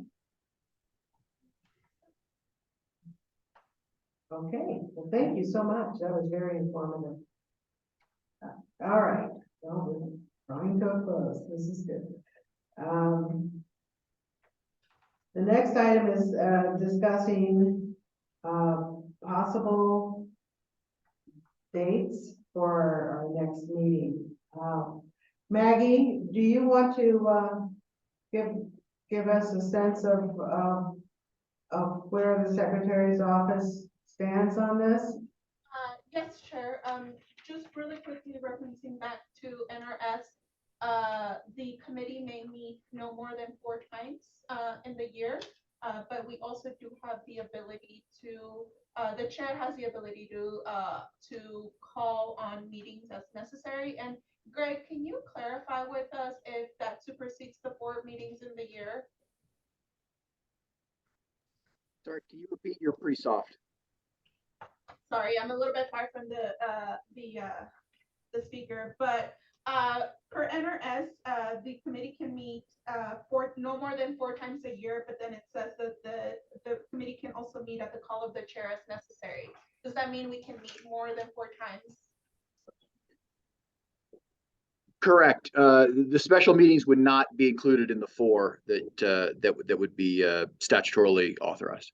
Okay, perfect. I just wanted to make sure to get that cleared because the Secretary of State's office was hoping to have quarterly meetings for the advisory committee. So this would constitute the 2nd quarter meeting. So we would have to find a date for the 3rd and the 4th. But keeping in mind that given how, speaking of election year next year, there might be some special meetings that come into play for next year in order to help facilitate the duties of the task force. But as it concerns to this year, we would like to do quarterly meetings. So I definitely want us to discuss when the next quarter meeting would happen. We're looking at from July to, I believe, October. Sorry, I can't count. So I do want to suggest that we do it not too far out and not too far into the quarter to ensure that we continue the momentum of the committee. So I don't know if folks have any suggested dates that would work starting in July. And Doug and Sandra, please chime in. My understanding is that we don't try to set a whole calendar meeting, but just try to get our arms around when we might meet next. Is that correct? Yes. What has been happening, previously is that, first, the woman who was, Maggie replaced, would basically look at when they wanted to meet, send out a list of potential dates to the members, to see when everybody's calendar could accommodate. I would suggest middle of June. One, that would allow us to get the youth committee going. But also two, I know a lot of people take vacation during the month of July and early August. So if we could target for middle of June after the legislative session, which will produce some results, we can figure out what those results are, give you an update, and then move forward. Okay. And then target late August or early September for the following meeting. That work? All right. That sounds good. Well, can we have Maggie then just pinpoint those dates and we'll circulate them and get everyone's, feedback? Yeah, what I can do, Chair, is I can look at both the secretaries and Mark's calendar to see what Right. calendars, and then reach out to all the committee members to get their find some dates that would work for all the members. That would be great. Well, but at least we are on notice that that's what our the target is mid-June, and start looking at our availability. Great. All right. So, next item is comments from the members. I thought we could use this opportunity. I wanted to kind of plow through the business and then we can kind of sit back and say hello. We're a new committee, and now we are delighted also to have emeritus members joining us. And I'd like to take this opportunity for each of us, just very quickly go around the room, just tell us what you think we ought to know. And I'll start first. My name is Jackie Simmons Reed. I'm a retired attorney. I practiced law for over 20 years in Washington, D.C. When my husband retired in 2017, we decided to move to this fantastic, beautiful state of Nevada, and immediately became enchanted with many things, including how engaged people were in the political process.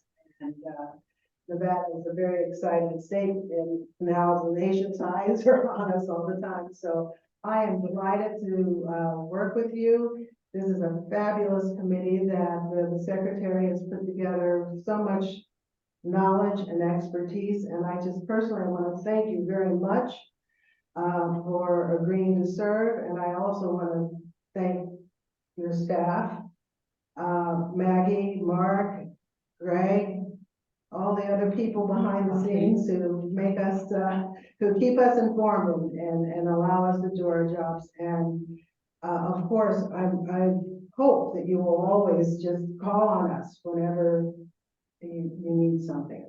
We're available. So with that, Mark. Can we go next? Okay. My name is Michael Stewart. I am thrilled to be a part of this committee. You probably heard a little bit. I spent 27 and a half years with the state of Nevada and retired in December of 2021. I actually started my career in the basement of this building when the elections division was downstairs. And I was, I guess, what you'd call an assistant to the deputy secretary for elections. So anyway, so I worked in the elections division for a few years and was fascinated by that topic. And then a couple years after being here, I ended up over the Legislative Council Bureau. And I served in the Legislative Council Bureau Research Division for the rest of my time there. So it's over 25 years. And it's this Legislative Council Bureau, for those of you who don't know, is a central nonpartisan staff agency that serves all the legislators. And I worked my way up as a policy analyst through the years and then ended up retiring as the research director. So, and now I have come out of retirement to work at the Gwynn Center, which is also a nonpartisan policy research institute sort of thing. So it's like perfect for me this sort of thing is perfect for me too, because I am probably super nonpartisan to the core. So, and over the years though, I really did a lot of elections issues, and worked with countless Secretary of States and deputy for elections over the years. So, it's great to kind of come full circle and to be on a committee, whose, the bill that created this committee actually went through a committee that I staffed, Senate Committee on Government Affairs, back in 2003. It was a bill that was sponsored by then State Senator Dina Titus and State Senator Mike McGinnis. And I thought at that time, wouldn't it be neat to serve on that committee someday? And who thought over 20 years later, I would have that opportunity. Anyway, so I'm happy to be here, happy to be of service. And thank you, Secretary, and the staff folks who staff committees. I totally get what you are doing. So I've staffed committees for years. So I appreciate it. And Madam Chair, thank you for your faith in me too, as the select me as vice chair. So I appreciate that. Thank you very much. Your knowledge base is deep. Anyway, I'm happy to be here. Thank you. I'm Christopher Dare. I'm from Vegas before, so I graduated in Las Vegas in 1990, but grew up down there and then moved up here. I've been a pastor for 30 years. And currently I'm a city councilman for the city of Sparks. I'm in my second term now. I serve on many boards in our region, in our state, and then even across the country. So I'm honored to be here. I won't give you all the details of each of them, but I need to study. It's an honor to be here in any way I can help. I worked with youth all my life, and so what you're talking about with youth means a lot to me. Thank you. Yes. Hi, my name is Maria Taro and I am assistant for Secretary Aguilar. I am here getting as much knowledge as I can from all the different directions when it comes to elections. There's just so much changes here and there, and I'm just excited to be here and be able to help as much as I can. And I did work with the previous administration, so I love working for this office and everything that they do. And I do admire all the work that comes behind elections because there's just so much. There's always something new. So, and I do have certificates for you guys, and I will be sending the ones for the people in Las Vegas. So we will get that all taken care of. And then there's some documents that you guys need to finalize as well. So Okay. I'm here to help you guys after this meeting, and then we'll send the other ones over to Maggie in Las Vegas so that can be completed. Thank you so much. Yeah. Good afternoon, Mark Voloshin. Again, I grew up outside of the DC area in Northern Virginia. Spent about 20 years in the United States Marine Corps from 98 to 18. Retired out of the small base just south of Carson City, about 90 minutes, and joined the agency in October of 2019, first as the deputy for operations, and then was asked to step into the deputy for elections position in October of 2020 when things were smooth and quiet and it's peaceful all the time, I guess. Maybe not so much. But I've been honored to serve under Secretary Sagaski and now under Secretary Aguilar again. And really, I'm but one of a dozen members of the elections division. The team that we have out here outside the door behind me. Again, just an impressive, amazing group of Nevadans dedicated to supporting the entirety of the electorate through some very complicated processes and working with the county election officials. But truly honored to be here. Thank you. My name is Doug Goodman. I was appointed to this committee in 2018 by Secretary Sagaski to a one-year term, and then was reappointed again, was appointed vice chair, and moved to Nevada in 2004 from the Bay Area, like a lot of other people at that time. I've been politically active my entire adult life. I've been very involved with election issues in Nevada since 2013. I'm a registered nonpartisan. I'm a registered lobbyist for election issues during the session. I formed a group called Nevadans for Election Reform back in like 10 years ago, and I just really am passionate about people voting all people voting, voters, and I'm very, again, thankful to the secretary for putting into the bylaws, allowing myself and Dr. Cosgrove to continue to serve. Thank you for continuing your dream. It's a long tour of duty you've had with this committee. I'd like to move to the folks on Zoom. So Amy and Dan, if you want to introduce yourself. Sure. Hi, I'm Amy Tarkanian, and as I mentioned earlier, I'm a mother of 4. I'm married to Douglas County Commissioner Danny Tarkanian. I moved to Nevada in 2002 after I married my husband in 2001 when he and his father were coaching at Fresno State after the UNLV years. And I have made Nevada my home and very happy to have done so. I started off in Las Vegas in 2019. We moved our family up to Gardnerville, Nevada. And so now I've been able to enjoy both parts of the state. This is an honor for me to be appointed to this position. I'm very grateful. I know that I am widely known as a Republican because I'm a former state party chair and I'm a political commentator. However, don't hold that against me. I do believe that I am more of a reasonable and rational human being, and I have made that very clear in being vocal about making sure that truth and honesty and justice prevail, and that the right information is shared with individuals, because there was a lot of misinformation and disinformation, as we all know, in this last election. So I think it's vital that we all work together as best as possible to make sure that the secretary has a successful tenure. And I'm very excited to assist him in any way possible. So I'm very grateful, and I look forward to getting to know you all. Thank you. Thank you. Hey, this is Dr. Lee here. I'm an associate professor of political science at UNLV. So I've been in Las Vegas since 2015 when I joined the faculty at UNLV. My research is in American politics, mostly political parties and electoral politics, and I'm really excited to be serving on this committee. I just had a child, now about 15 months old, so it's kind of settling down my roots here in Nevada. This is, like, I think, a good way for me to help, contribute to the community. So, and also teaching college students. Yeah, so hearing about this this program sounds really good. So I'm really excited about what we can do. Thank you. Yes, discussion of involving not just the teenagers, but even the college kids in this outreach effort. Hope you will get involved. I'm Bishop Derek Grimson, and of course, I just joined the 60 Club as of We look like you're 40.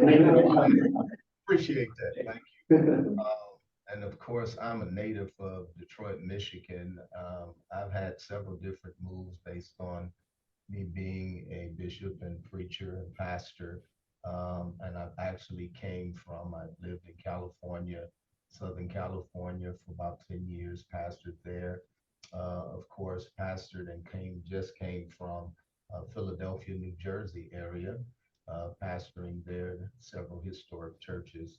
And of course, I'm here as a Nevadan now, here in Las Vegas, Nevada. I do get the honor every time that our secretary comes to the Shepherd's Breakfast, I get the pleasure of introducing him. And so I appreciate this opportunity to serve. We want to do our part to, of course, make your tenure and your time as successful as possible.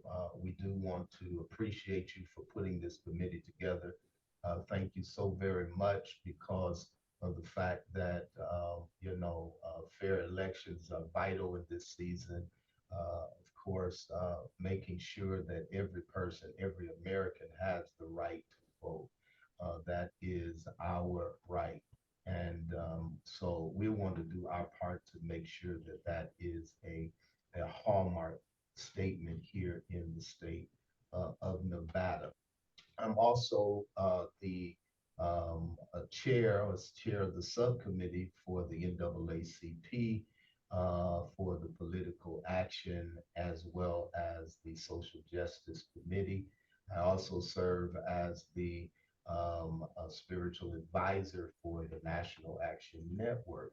And of course, I am a member of the Wealthy Place Ministries on the historical West Side under the Bishop Bill H. McDonald, who is founder and establishmentarian of the Shepherd's Breakfast, that when you come, you get the best breakfast in the whole wide city. Thank you. Maggie Salas for everybody. I think I did a brief introduction for you, but I'll share a little bit more about myself. I moved to Las Vegas 24 years this year, I believe. Yes, 24 years this year. And I've been a proud Nevadan, child of the CCSE school system, graduated from CSN and UNR, so I love both sides of the state. And I've been working with the state and in this space for 10 years now, but been an employee of the state for, this is my year 5, formally with the Governor Steve Sisolak in different roles, including outreach and advising on immigration or immigrant population on different areas there, and now very proud to be serving as the Deputy Secretary of State for Southern Nevada for our Secretary Francisco V. Aguilar. And in that role, I oversee special programs, including domestic partnerships, a Nevada lockbox, document preparation, and the notary division, and then anything else that the Secretary wishes me to do. All right, Secretary, including being the Secretary for this committee, which I'm very happy. So I will be the person that is constantly calling you, emailing you, bugging you, but I am at your service. So if there's anything you need either from me for this committee or anything related to this office, please reach out and I will be available. Thank you. Thank you, Maggie, and thank you so much. And, you know, this meeting today was really put on a lot of, it was a race to get all the pieces together, and Maggie worked very hard. Thank you very much. Hello, everyone. I'm Tammy Tiger. I'm a citizen of the federally recognized tribe, the Choctaw Nation of Oklahoma. I'm what my community calls an urban native. I've lived in Southern Nevada for over 35 years. I guess civic engagement has been a passion of mine since Schoolhouse Rocks. I've always been, I've been in everything, census, redistricting, voter registration, get out the vote. I've been a polling site worker and election protection. I've been with Park County for 25 years, working now on the other side of civic engagement and helping to address our citizen needs. I will be retiring from the county next month and starting a new position with UNLV as the San Manuel Band and Mission Indians Tribal Education Director. So I'm very excited about this big change. So I'm a Native Vote Coordinator nationally. Native Americans have one of the lowest registrations due to a number of obstacles that we experience. I also serve with the Nevada Indian Commission and provide statewide liaison between Nevada's 28 tribal nations and our urban Native population of over 60,000. So I'm very excited, very honored. Thank you so much for the appointment, and look forward to the youth engagement. I did civic engagement mentorship for high school and college Native youth during the 2020 election, and definitely working with them and all the ideas that they have and being ambassadors to their peers was very helpful in our turnout that year. So thank you so much. Well, so for those who celebrate Happy Holy Thursday, I am a very strong member of the Catholic Church over at St. Elizabeth and Seton. I've been a Nevadan for 25 years, and I've been an attorney for a long time. I am the youngest of the Boomer generation. I'm an attorney licensed in 3 states, in California, Texas, and Nevada. I'm the mother of 4 children, ages 19 to 29, and they're all over the nation pursuing their studies. I started my career really as a bankruptcy litigator. And then in 2004, with the unexpected arrival of baby number 4, I turned my attention to working nonprofit work.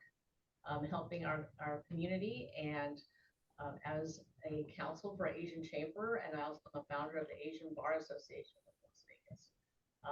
I am thrilled to be honored. I'm thrilled and honored to be here. I am always open to your suggestions, and I do tend to be a stickler for little typos. So thank you for having me here. Not the only one. Thank you very much. Yes, it's a occupational liability. Okay, My name is Carlos Padilla. I'm a pastry baker from Treasure Island and proud culinary union member for the past 29 years. I'm proud, honored, and excited to be on the advisory committee.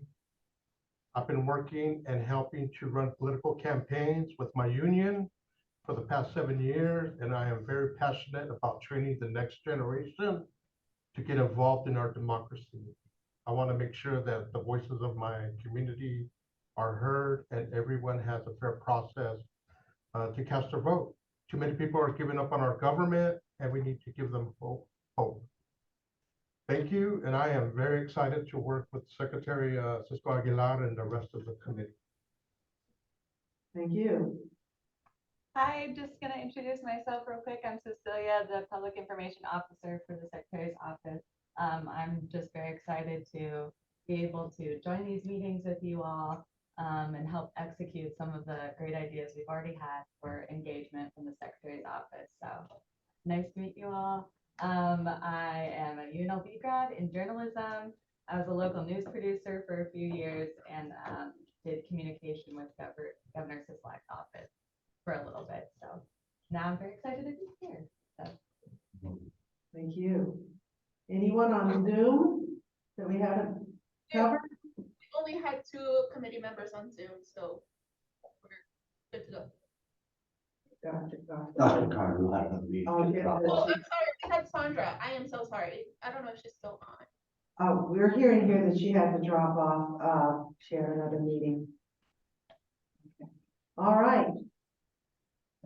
Greg, you're sitting there. I am Deputy General Greg Ott. So I've been with the AG's office at 8 years. I'm just here to provide legal support to the committee. So if you guys have questions, open meeting law, public records, ethical concerns, feel free to reach out. I'm happy to do whatever you guys need to do legally to make sure you can get your job done. So happy to help in whatever way I can. I appreciate that. Thank you very much. And thank you for getting those bylaws crafted very quickly. I just want to take this opportunity to thank all of you. I'd especially like to thank Maggie and Mark for getting this going, getting it put together. I look forward to listening to all of you. I know this is a very administrative heavy meeting. I look forward to dialogue and engagement in future meetings so that we can do a better job of serving the Nevada electorate. I also too just want to say I'm a classmate of Greg Ott from law school. Go Cats. Thank you all. Thank you. Maggie, the next item is public comment. Do we have any dial-ins or people waiting in the chat box or? We have Huey here in the Las Vegas office that wants to offer public comment. So yeah, it'll be quick. Hi, my name is Hugh Lee. I'm a huge issue for AAPI advocate. So for all those. I'm also a Generation Vote national rep member, so we help all 50 states get youth to get out and go vote, and this is a huge movement. Just wanted to say I think that youth board panel is a great way to get a pipeline for leadership and continuation of democracy for our youth here. And I really resonate with what y'all said. For some of us who are young, people don't take us seriously. I even had a hard time getting up here because security and front desk, that was just some child coming up here. What do you mean? What's going on? But as someone who struggles with that issue and who works with all 45 different high schools here in Las Vegas, they only care about 2 things right now. One is that they're tired of being anxious of school shootings. And then the second one is that they really want to make a difference in their community. So I'm very glad that y'all are being the representatives the youth need and the direction we want to look at. thank you so much. Thank you very much. And as you know, these are public meetings and you are most welcome. and we'll figure out what's going on downstairs. Thank you. Do we have anybody else here, ladies? No? I do really quickly before we move to person for any public comment, I want to read something that came through the chat box that we wanted to be in the record for public comment, and this is from Emer Sespeth, who was on but had to jump off. And this was around the discussion of the youth voter panel. He said, yes, I agree to the comments. Sometimes young people would like to get engaged and be heard and be taken into account when making decisions that impacts our society, but we just politically polarized. So 2 positive comments from young voters about the panel. That's great. Thank you. Thank you. All right. Can I have a motion to adjourn? Second. All in favor? Aye. You opposed? We're adjourned. Thank you. Thank you. We'll be in touch soon. Thank you very much for your time. Thank you all. Have a good day.